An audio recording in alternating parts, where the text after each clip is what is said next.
Quais as falhas, acertos, pontos negativos e positivos do governo de FHC?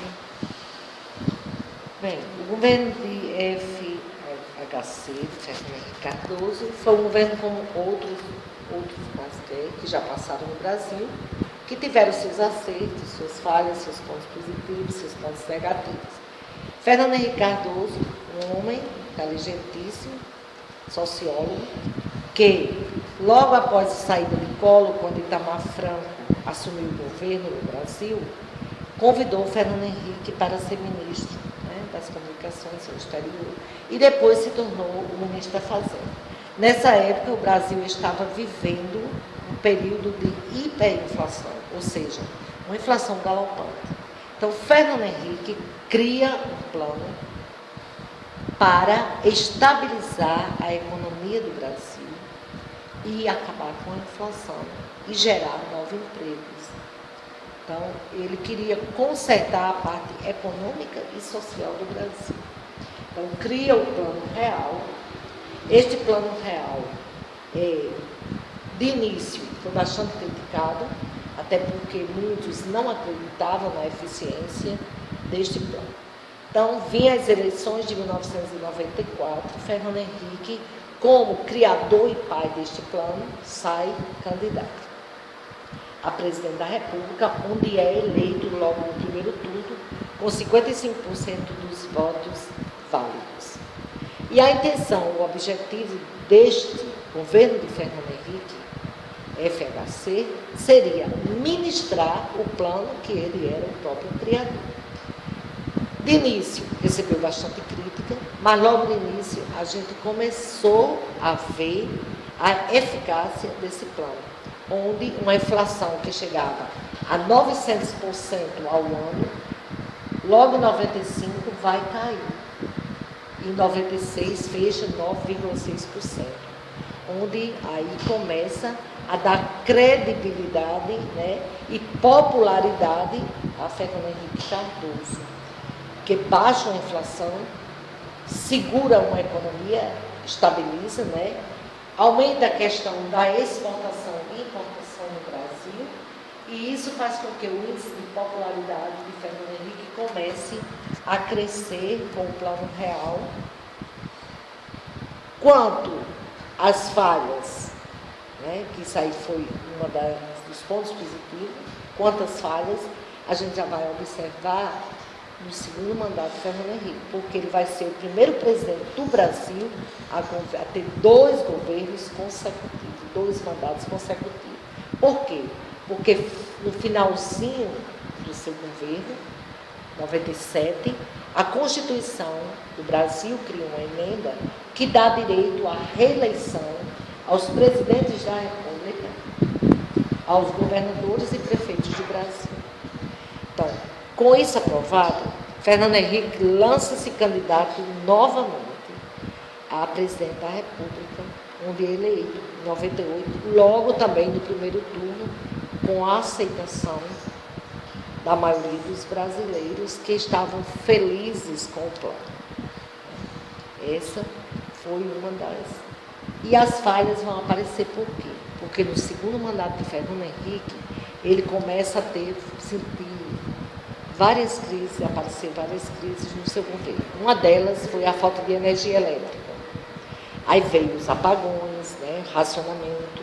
Isso vai fazendo com que Fernando Henrique comece a perder a popularidade, o seu índice de popularidade comece a cair. Outra coisa também foi a volta de uma inflação. Com a volta da inflação, o dólar começa a disparar, a subir, chegando até a R$4, a valer R$4 um dólar. Né? Então, isso, Fernando Henrique vai perder a sua credibilidade. As empresas deixam de investir e começam também a demitir funcionários, gerando também o quê?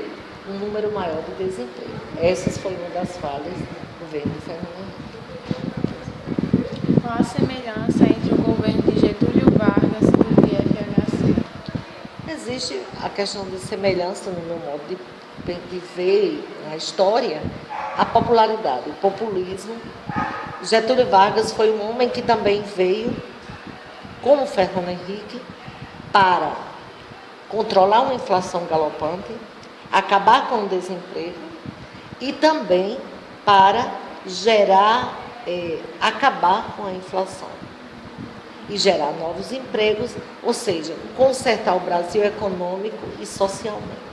Então, a semelhança que eu vejo entre eles foi o populismo. Getúlio Vargas foi um homem popular porque ele tentou, era um homem nacionalista, né? Gostava de incentivar vamos dizer, as empresas nacionais, o que foi diferente do Fernando Henrique, que privatizou, né?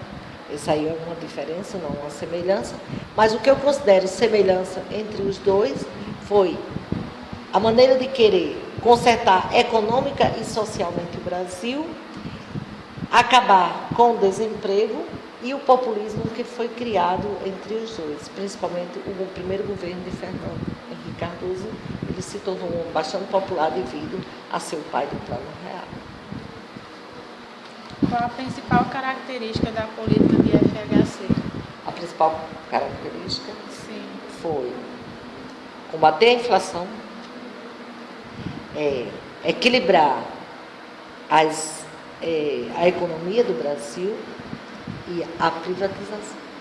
Ele privatizou muitas empresas, o que isso gerou uma polêmica no Brasil, né? Os setores, principalmente, como partidos como o PT, PDT, PSD, eles começaram a criticar essa questão de Fernando Henrique privatizar, vender as nossas empresas para grupos, principalmente estrangeiros, fazendo com que até a partir daí ele começasse a perder assim, aquela popularidade que ele tinha perante os brasileiros, quando ele começou principalmente o Vale do Rio Doce, quando ele vendeu, privatizou, né? A privatização foi uma das características principais do governo de Fernando Henrique. O que ele privatizou? Privatizou principalmente as telecomunicações, né? As empresas de telecomunicações, como a Anatel, as empresas de energia, como a ANEEL, privatizou as empresas de mineração, como a Vale do Rio Doce e outras, né? Essa aí foi as privatizações, as principais privatizações. E o que mudou atualmente? O que mudou atualmente, né? Do governo de Fernando Henrique para cá. Se nós olharmos a história hoje, logo em seguida do governo de Fernando Henrique, o PT assume com o governo de Lula. Inácio Lula. Luiz Inácio Lula, PT, assume o governo, certo que, de início, a casa estava um pouco arrumada porque a inflação no Brasil estava baixa, a moeda estava valorizada, a moeda real, que era do plano de Fernando Henrique. Mas eu acho que o que mudou no Brasil hoje com relação ao governo de Fernando Henrique, primeiro, as políticas de segurança social, elas estão muito soltas, né? A gente vê que a violência cresceu bastante depois do governo de Fernando Henrique. A gente também observa o quê? O assistencialismo, que cresceu muito. Hoje, por exemplo, com a questão de muitos planos assistencialistas para a população, onde muita gente está se acomodando diante desses planos assistencialistas. Outra coisa também que mudou, até para melhor, a questão da educação, eu acho que mudou muito, porque o governo atual, ele abriu muito as portas para que a educação chegasse mais próximo dos mais pobres. Qualquer cidade hoje já tem uma universidade.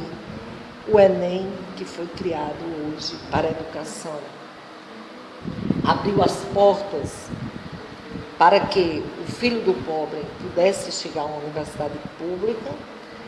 A questão do ProUni, né, também, hoje é uma questão também que ajudou muito.